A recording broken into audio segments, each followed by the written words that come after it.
Guys ایک ملک میں بادشاہ بنانے کا قانون کچھ علیحدہ تھا.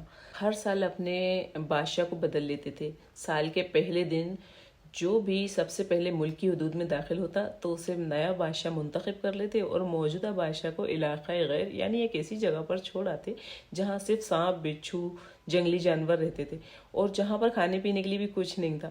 اگر وہ سانپ بچھوؤں سے کسی نہ کسی طرح اپنے آپ کو بچا لیتا تو بھوک اور پیاس سے مر جاتا. کتنے ہی بادشاہ ایسے ہوئے جو 1 سال کی بادشاہی کے بعد اس علاقۂ غیر میں جا کے مر کھپ گئے.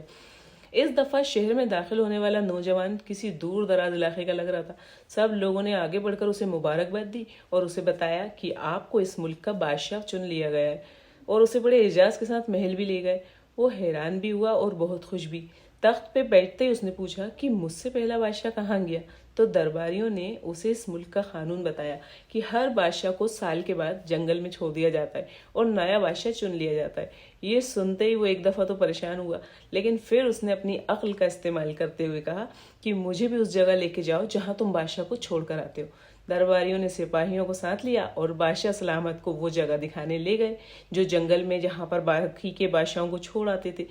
بادشاہ نے اچھی طریقے سے اس جگہ کا جائزہ لیا اور واپس آ گیا. اگلے دن اس نے سب سے پہلا حکم دیا کہ محل سے علاقۂ غیر تک ایک سرسبز اور شاداب راستہ بنایا جائے اور اس جگہ کے بیچوں بیچ ایک ایسی رہائش تعمیر کی جائے جس میں ہر قسم کی سہولت موجود ہو, جس میں دنیا کی ہر آسائش موجود ہو.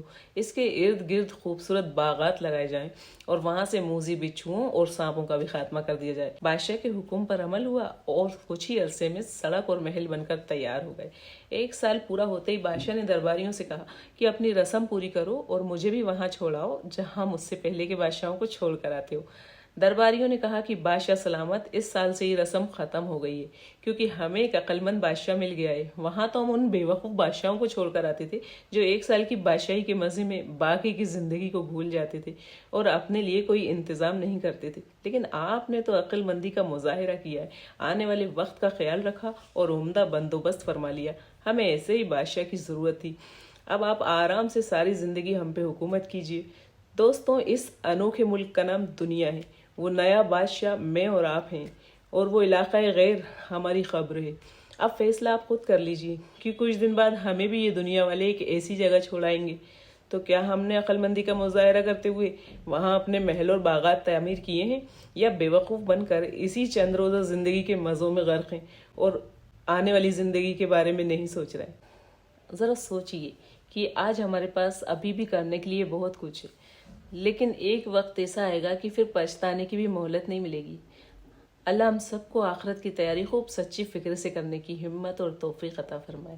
آمین. اگر آپ کو یہ ویڈیو اچھی لگے تو آپ اسے ضرور شیئر کیجیے گا اپنے دوستوں اور فیملی ممبرز کے ساتھ. تب تک کے لیے مجھے دیجیے اجازت. اللہ آپ سب کا نگہبان ہو. اللہ تعالی ہم سب کا حامی و ناصر. اللہ حافظ.